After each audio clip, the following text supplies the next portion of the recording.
تعالى في القرآن العظيم والفرقان المجيد وقوله تعالى لن ينال الله لحومها ولا دماؤها ولكن يناله التقوى منكم صدق الله العليم.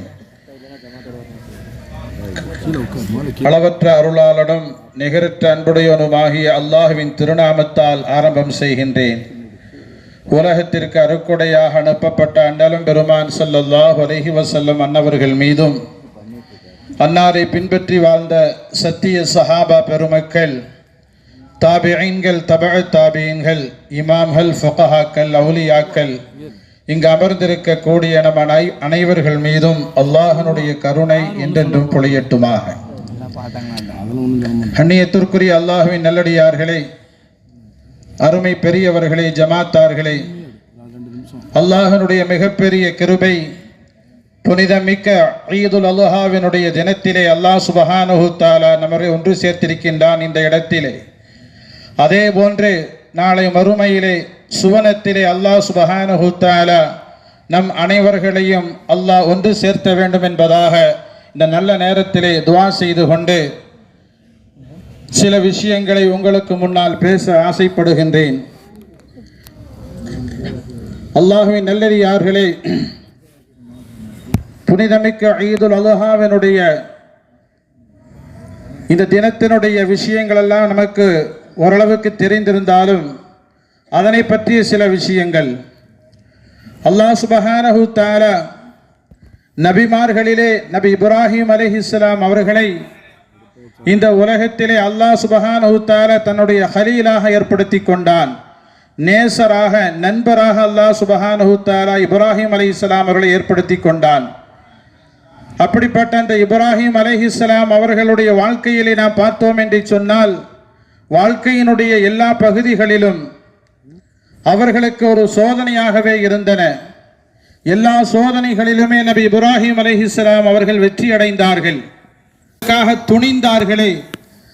அதனால் அல்லாஹ் சுப்ஹானஹு தஆலா அவர்களுடைய அந்த தியாகத்தை ஒப்புக்கொண்டதனுடைய நிகழ்வாக அல்லாஹ் சுப்ஹானஹு தஆலா கியாமத்து நாள் வரை இந்த குர்பானி என்ற ஒரு அமல் நடைபெற வேண்டும் என்பதாக அல்லாஹ் ஏற்படுத்தி தந்து விட்டான்.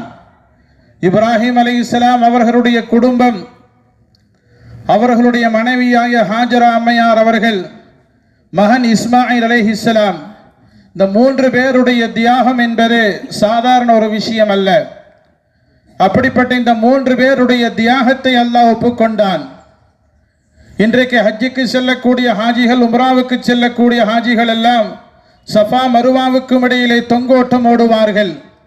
அன்றைக்கு ஹாஜரா அம்மையார் அவர்கள் தன்னுடைய மகன் இஸ்மாயில் அலைஹிஸ்ஸலாம் அவர்களுக்கு தண்ணீருக்காக வேண்டி அன்றைக்கு ஓடினார்கள். அந்த ஓட்டத்தை அல்லாஹ் சுப்ஹானஹு தஆலா சாதாரண ஒரு நிகழ்வு அது, ஆனால் அல்லாஹ் அதனை அமலாக அங்கீகரித்து இன்றைக்கு ஹஜ்ஜுக்கு செல்லக்கூடிய ஹாஜிகள், உம்ராவுக்கு செல்லக்கூடிய ஹாஜிகள் எல்லாம் அதை கண்டிப்பாக செய்தே ஆக வேண்டிய ஒரு அமலாக அல்லாஹ் ஆக்கி வைத்து விட்டான். கியாமத் நாள் வரைக்கும் அது நடந்தே தீரும். அதே போன்று நபி இப்ராஹிம் அலைஹிஸ்ஸலாம் அவர்கள் தன்னுடைய மகன் இஸ்மாயில் அலைஹிஸ்ஸலாம் அவர்களை அறுத்து பலியிடுவதற்காக வேண்டி அழைத்து கொண்டு செல்லக்கூடிய அந்த நேரத்திலே ஷைத்தானை கல்லை கொண்டு விரட்டி அடித்தார்கள். சாதாரண ஒரு நிகழ்வு, ஆனால் அதை அல்லாஹ் சுப்ஹானஹு தஆலா ஒரு அமலாக அங்கீகரித்து விட்டான். ஹஜ்ஜுக்கு சென்ற ஹாஜிகள் எல்லாம் ஷைத்தானுக்கு கல்லடிக்கக்கூடிய அந்த நிகழ்வை நாம் எல்லாம் பார்த்து கொண்டிருக்கின்றோம். இப்படி அவர்களுடைய வாழ்க்கையிலே, இந்த குடும்பத்தினுடைய வாழ்க்கையிலே நடந்த சாதாரண ஒரு சின்ன விஷயம், அதை ஒரு அமலாக அல்லாஹ் சுப்ஹானஹு தஆலா அங்கீகரித்து விட்டான். அப்படி என்ன இப்ராஹிம் அலைஹிஸ்ஸலாம் அவர்கள் தன்னுடைய வாழ்க்கையிலே செய்தார்கள்?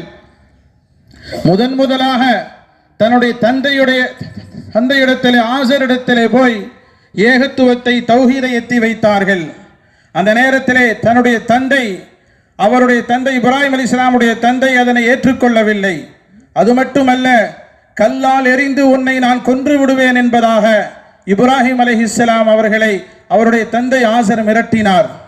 அதே போன்று அந்த நாட்டினுடைய மன்னன் நம்ரூதிடத்திலே போய் தௌஹீதை எத்தி வைத்த பொழுது அவனும் என்ன செய்தான்? இப்ராஹிம் அலைஹிஸ்ஸலாம் அவர்களுக்கு எதிராக இருந்தான். அந்த நேரத்திலே நெருப்பு குண்டம் வளர்க்க செய்யப்பட்ட அந்த நெருப்பு குண்டத்திலே இப்ராஹிம் அலைஹிஸ்ஸலாம் அவர்கள் போடப்பட்டார்கள். அந்த நெருப்பு குண்டத்திலிருந்து அல்லாஹ் அவர்களை மீட்டெடுத்தான். ஆக அந்த நேரத்தில் தன்னுடைய உயிரை துச்சமாக நினைத்து இப்ராஹிம் அலைஹிஸ்ஸலாம் அவர்கள் என்ன செய்தார்கள்? அதிலிருந்து மீண்டு வந்தார்கள். தன்னுடைய உயிரை துச்சமாக கருதினார்கள். இது ஒரு சோதனை அல்லாஹ் சுப்ஹானஹு வ தஆலா அவர்களுக்கு கொடுத்தான்.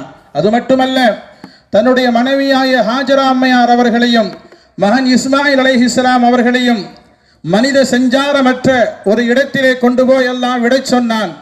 அப்படித்தான் கொண்டு போய் விடப்பட்டார்கள் அவர்கள். அப்படி விடப்பட்ட அந்த நேரம் என்பது சாதாரண ஒரு விஷயம் அல்ல.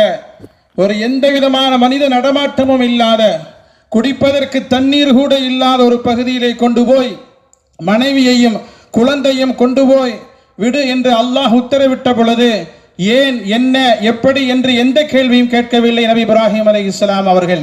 இது அல்லாஹ்வுக்கு பிடித்து போய்விட்டன. அதனால் அல்லாஹ் சுப்ஹானஹு வ தஆலா ஒவ்வொரு விஷயத்திலும் நபி இப்ராஹிம் அலைஹிஸ்ஸலாம் அவர்களை சோதனை செய்து கொண்டே வந்தான். கடைசியான ஒரு சோதனை தான் தன்னுடைய மகனை அறுத்து பலியிடுவதற்காக வேண்டி அவர்கள் துணிந்தது. தன்னுடைய கனவு கண்டு தன்னுடைய மகனிடத்திலே சொன்ன பொழுது அந்த நேரத்திலே மகன் இஸ்மாயில் அலைஹிஸ்ஸலாம் அவர்கள் கால யா அபதி ஃபஅல் மா தூமர், என்னுடைய தந்தையே உங்களுக்கு ஏவப்பட்டதை நீங்கள் செய்து கொள்ளுங்கள் என்பதாக இப்ராஹிம் அலைஹிஸ்ஸலாம் அவர்கள் மறுமொழி பகர்ந்தார்கள் என்பதாக திருக்குர்ஆனிலே அல்லாஹ் சுப்ஹானஹு வ தஆலா சொல்லி காட்டுகின்றான். ஆக அப்படிப்பட்ட அந்த நிகழ்வை ஞாபகப்படுத்தும் விதமாக குர்பானி என்ற ஒரு அமல் இன்றைக்கு நம்மிடத்திலே வந்திருக்கின்றன. இந்த குர்பானி என்பது, குர்பானி பிராணியினுடைய இரத்தமோ இறைச்சியோ அல்லாஹ்வை சென்றடைவது கிடையாது. லை யனாலல்லாஹு லுஹூமுஹா வலா திமாஉஹா வலாக்கின் யனாலுஹு தக்வா மின்கும். குர்பானி கொடுக்கின்றோமே, இந்த குர்பானி கொடுப்பதனுடைய இரத்தமோ இறைச்சியோ அல்லாஹ்வை சென்றடைவது கிடையாது. வலாக்கின் யனாலுஹு தக்வா மின்கும், மாறாக உங்களிடத்திலிருந்து அல்லாஹ் என்ன எதிர்பார்க்கின்றான் என்று சொன்னால் இறை பக்தியை, தக்வாவை தான் எதிர்பார்க்கின்றான். எப்படி இப்ராஹிம் அலைஹிஸ்ஸலாம் அவர்கள் அல்லாஹ்